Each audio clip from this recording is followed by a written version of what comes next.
మొట్టమొదటిసారి ఈ దేశ ప్రధాని శ్రీ నరేంద్ర మోడీ గారిని ఈరోజు సాయంత్రం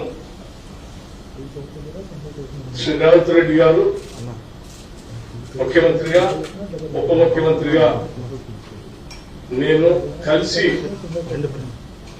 వారిని ప్రత్యేకంగా కలవటం జరిగింది మర్యాదపూర్వకంగా. అందులో భాగంగా తెచ్చుకున్న తెలంగాణ రాష్ట్ర ప్రయోజనాలు కాపాడటం కోసం, అలాగే ప్రత్యేక రాష్ట్ర ఏర్పాటు కార్యక్రమంలో భాగంగా తెలంగాణ రాష్ట్ర ప్రయోజనాలని హక్కుల్ని కాపాడుతూ బైఫర్కేషన్ యాక్ట్ లో తెలంగాణ రాష్ట్రానికి అందించినటువంటి అనేక అంశాలు దేశ ప్రధాని శ్రీ నరేంద్ర మోడీ గారి దృష్టికి తీసుకొని రావడం జరిగింది. తీసుకొని వస్తూ మేము రాష్ట్రం కోరి పత్రాలు తెచ్చుకున్నదే నిధులు, నీళ్లు, నియామకాలు. వీటికి సంబంధించి బైఫర్కేషన్ యాక్ట్ లో పొందుపరిచినటువంటి తీసుకొని రాలేకపోయింది. దయచేసి మేము మిమ్మల్ని కలుస్తూ ఆ అంశాలన్నింటినీ త్వరితగతిన తెలంగాణ రాష్ట్రానికి అందించవలసిందిగా వారికి విజ్ఞప్తి చేయడం జరిగింది. అందులో భాగంగా ప్రధానంగా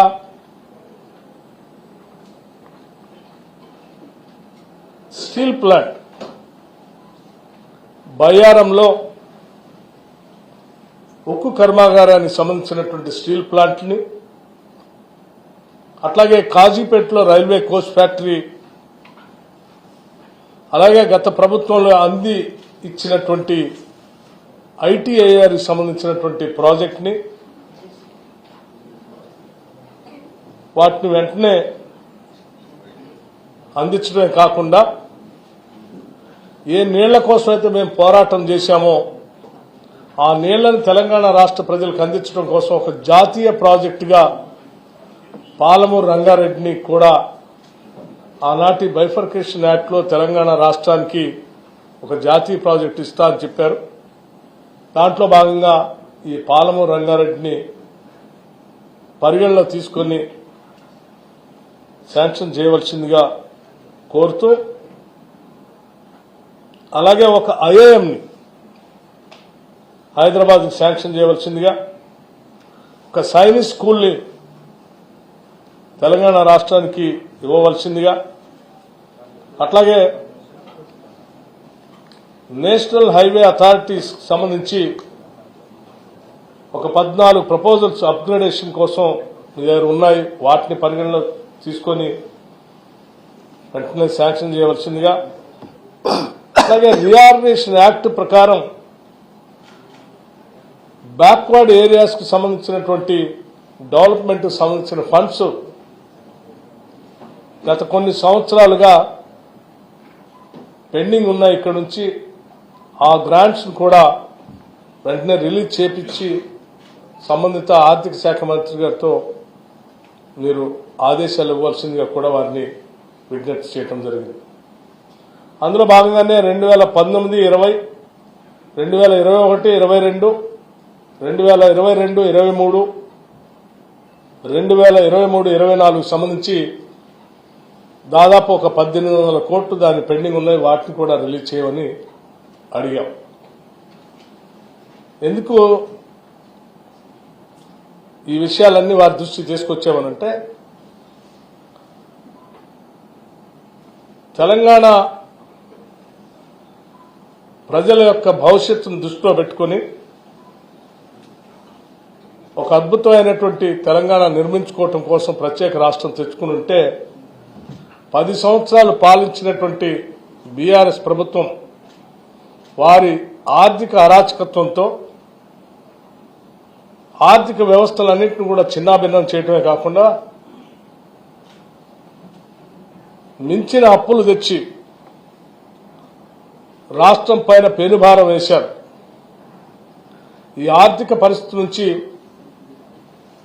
బయటపడుతూ రాష్ట్ర ప్రయోజనాలను కాపాడుతూనే భవిష్యత్ తరాలకి మేము అందించడానికి కావాల్సినటువంటి ఆర్థికపరమైన సహాయ సహకారాలను కూడా కేంద్ర ప్రభుత్వం నుంచి ఇదోచకంగా అందించాలని కోరుతూ పెండింగ్ ఉన్న వాటిని రిలీజ్ చేయడమే కాకుండా ఇంకా అదనంగా కూడా సాధ్యమైనంత వరకు ఈ తెలంగాణ రాష్ట్రానికి అందించి ఇవ్వవలసిందిగా వారికి విజ్ఞప్తి చేయడం జరిగింది. అట్లాగే 2015, 19, 2020, 2021 సంబంధించి ఒక 450 కోట్ల రూపాయలు పెండింగ్ ఉన్నాయి. అవి ఇంకొక 2250 కోట్ల రూపాయలు గవర్నమెంట్ ఆఫ్ ఇండియా నుంచి రావాల్సి ఉన్నాయి. ఈ గ్రాంట్స్ సంబంధించి వాటిని కూడా వెంటనే సాధ్యమైనంత మేరకు తెలంగాణ రాష్ట్ర ప్రభుత్వానికి రిలీజ్ చేయవలసిందిగా వారిని కోరటమే కాకుండా రాష్ట్ర ప్రయోజనాల దృష్ట్యా కేంద్ర ప్రభుత్వం నుంచి రావాల్సిన ఇతోధిక సహాయ సహకారాలు రాష్ట్ర అభివృద్ధి కోసం, ఆర్థికంగా నిలదొక్కుకోవటం కోసం, ఇరిగేషన్ ప్రాజెక్టులు పూర్తి చేసుకోవటం కోసం, విద్యా వైద్య రంగాలను బలోపేతం చేసుకోవటం కోసం కేంద్ర స్థాయి నుంచి అందించాల్సిన సహాయ సహకారాలన్నింటినీ కూడా అందించవలసిందిగా వారికి ముఖ్యమంత్రి గారు రేవంత్ రెడ్డి గారు, ఉప ముఖ్యమంత్రి గారు, నేను ఇద్దరం కలిసి వారిని విజ్ఞప్తి చేయడం జరిగింది. దానికి ప్రధానమంత్రి గారు కూడా వాటన్నిటినీ విన్ని సానుకూలంగా స్పందించడమే కాకుండా ఒక కేంద్రం ఒక రాష్ట్రానికి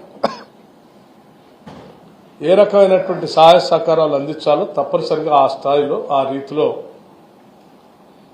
తప్పనిసరిగా తెలంగాణ రాష్ట్రానికి అందిస్తాం, పరిశీలిస్తామని కూడా వారు సానుకూలంగా స్పందించడం జరిగింది. Thank you.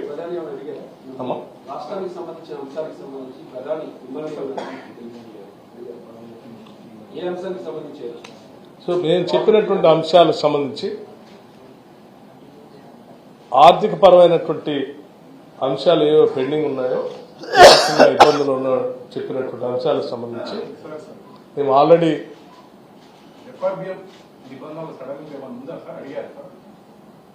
నిబంధనలు సడలించమని కానీ లేకపోతే ఇతరత్ర ఏ రకమైనటువంటి పర్మిషన్స్ గురించి కానీ మేము అడగలేదు. మేము చెప్పిందల్లా రాష్ట్ర ప్రభుత్వానికి కేంద్ర ప్రభుత్వం నుంచి రావాల్సినటువంటి గ్రాంట్స్ ని, పెండింగ్ ఉన్నటువంటి అంశాలని బైఫర్కేషన్ యాక్ట్ లో మాకు రావాల్సినటువంటి ఆ యాక్ట్ ద్వారా పెట్టినటువంటి హక్కుల్ని, వాటితో పాటు అదనంగా కొన్ని అంశాలని రాష్ట్ర ప్రయోజనం దృష్ట్యా అడిగాం. వాటికి సంబంధించినటువంటి